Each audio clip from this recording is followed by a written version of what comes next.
ইমাম হাসান, হযরত ইমাম হুসাইন রাদিয়াল্লাহু তাআলা আনহুম তাদেরকে নির্মমভাবে শাহাদাত বরণ করতে হয়েছে কারবালার প্রান্তরে। এই ইতিহাসের সাথেই মূলত মুহররমের সম্পর্ক অতপ্রতভাবে আছে বলেই সমাজের বিবেকবান মুসলমানের কাছে সুস্পষ্টভাবে জানা রয়েছে।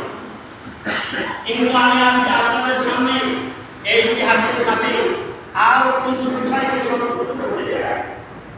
এই বিষয়গুলো যদি আমাদের সমাজের সর্বস্তরে বসে জানা না থাকে, তাহলে আমরা একটা সময় ভুলেই যাব যে মুহররম শুধুমাত্র কারবালাই, মুহররমে আর কিছুই নাই। এই মোটামোটা আগের কয়েকটা কথার ভিতরে মনে রাখবেন, আমি ক্ষুদ্র ব্যক্তি হিসেবে আমার সাথে কুলাইছে, আমার সার্বিক শক্তিতে এতটুকু আমি কভার করতে পেরেছি মুহররম মাসকে কেন্দ্র